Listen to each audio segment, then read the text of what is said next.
Hello, and welcome to Topic 5, which is all about media and government, influencing narratives, facts, and policies.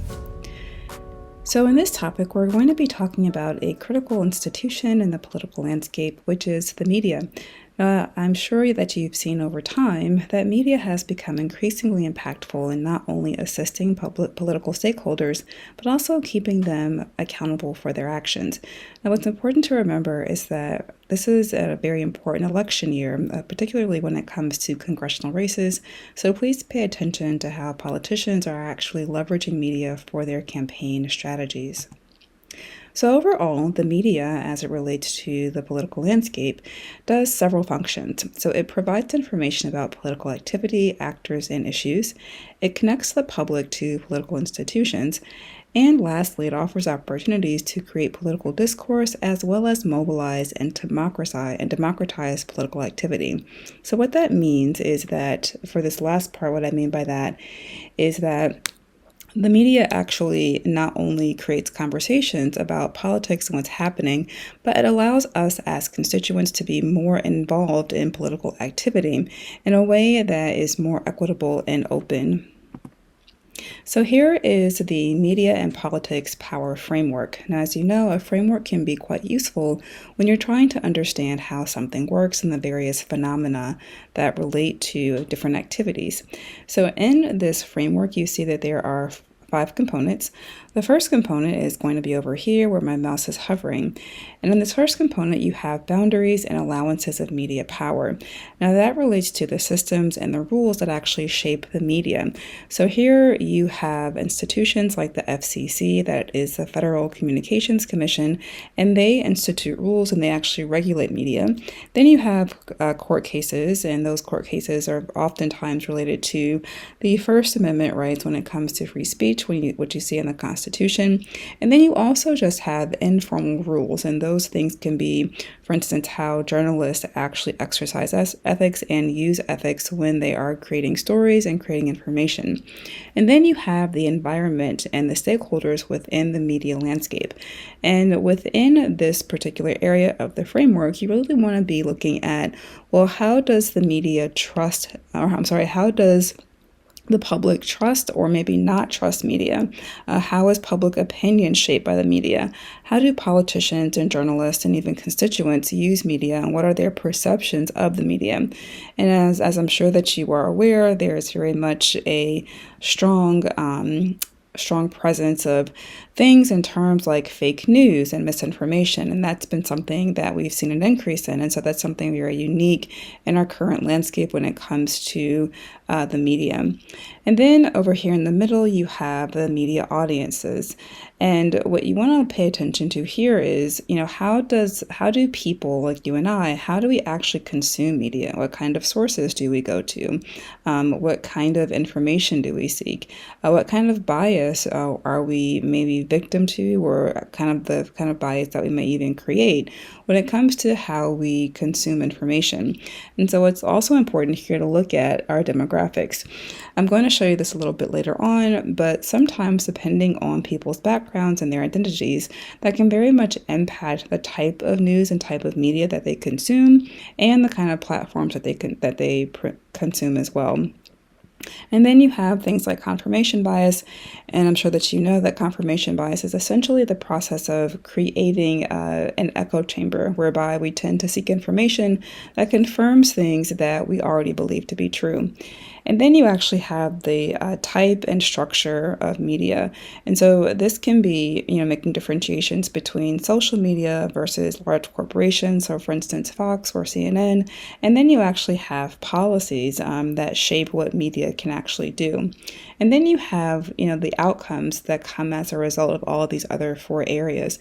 So as a result of the boundaries that might shape different media companies and how the environment might shape the media audience and how all those 4 things work together, people can very much be influenced by the media when it comes to how they vote, the extent to which they trust the political landscape and they trust politicians. And it can also shape how they actually discuss or have discourse about politics. And it also can influence their own media literacy, meaning the extent to which they are information savvy. So just a reminder, it's important to know this. Political discourse really covers the following. Political discourse is various types of exchanges that relate to political events, ideologies, institutions, actors, and behaviors between and among multiple political and non-political stakeholders. And those non-political stakeholders could include public officials, citizens, and interest groups. And so basically what I'm saying here is that political discourse is basically when we talk about politics, and those conversations and those interactions can happen between people who are in official political capacities and non-political capacities as well, at least not official ones. And then what's important to remember with political discourse is that the use and type of language is important in discourse, because how language impacts, the extent to which and how politics are discussed, and then basically how politics are subsequently understood and shaped. And so this is important when we're talking about, well, what kind of language do we use when we're talking about politics? What's in our vocabulary? Even the tone and the style of how we speak can very much influence, maybe how receptive we are to information. It might influence who we may have interactions with when it comes to talking about politics as well.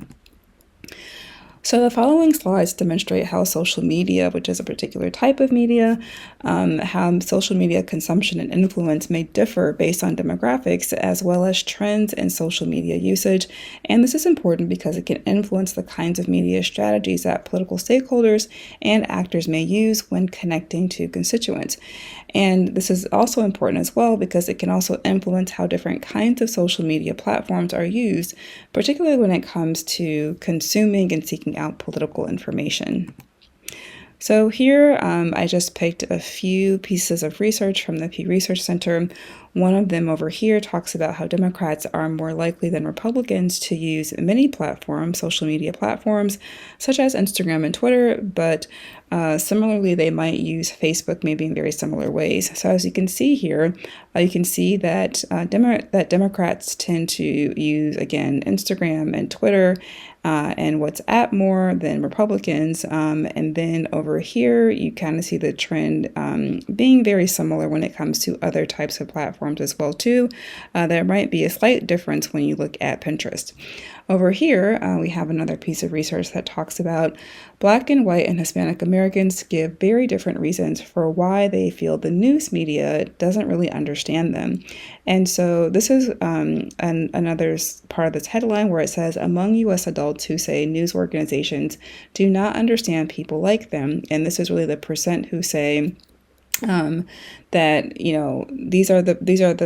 this is a breakdown of how different groups of people among Black, white, and Hispanic Americans feel that media does not quite understand them. And this is important because part of policy and part of politics it is about impacting people, and so how narratives get shaped about different types of people can very much influence the extent to which people may support or not support a policy. Here we have another headline where it says, compared with 2018, a larger share of social media users in the U.S. now say that their views about an issue changed because of something that they saw online. And as you can see here, over time, you see the increased strength of social media as a way to actually influence how people think. And you can see that these differences can be quite stark even in a short 2-year time span. Here we have another important or interesting piece of information where it says tweets by lawmakers received far greater engagement during the 2020 election than in 2016. And so here we see that the number of, posts from Congress members on Facebook and Twitter, it was drastically higher from 2016 to 2020. And you can also see as well that it wasn't just the posts that lawmakers made, but even the reactions that they got and the shares and the retweets that these posts created drastically increased from 2016 to 2020. From 2020. So again, this reaffirms the fact that social media is a very, very strong, influential tool when it comes to how people consume and interact with political information. And here we have a few other pieces here where it talks about how Latinos and Blacks are more likely than whites to use Instagram and less likely to use Pinterest. And we also see other kind of demographic differences in social media use based on gender, where we see that between 2010 and 2015, you still see differences between how men and women use social networking sites. And then, of course, you see another difference here when it comes to how people who are left-leaning versus right-leaning may be more or less different or the same when it comes to consuming information, particularly when it comes to social platforms. And so all of this is important because as a civic innovator, you may want to, and you will likely need to use social media as a way and as a vehicle to really, advocate for those things that you find are important. But if you want that message to get to the right people, then you have to be cognizant of how different types of people are going to be more or less likely to use or to interact with the platforms that you choose. And here we have, again, another piece of research that really highlights these demographic differences in terms of how people might interact with or use different social media sites. And as you can see, again, differences based on gender, differences based on age, differences based on education, and also race as well as political affiliation. And again, I just want to further drive home the point of how important it is to really be able to understand how people use and interact with different social media platforms and media tools based on who they are. So there's not necessarily a one-size-fits-all approach to how you actually connect with the public when it comes to, their use of information. So that is the end of the lecture. Please make sure that you review the additional learning material and you read Chapter 5 in the ebook. So because we're doing this on spring break time, or I'm launching this during spring break, I'm only going to give you one required assignment in the Chapter 5 ebook. But please note that there's going to be a lot of weight given to how well you incorporate the additional learning material and the book chapter into that one assignment. And as always, there is an extra credit assignment available for this topic as well.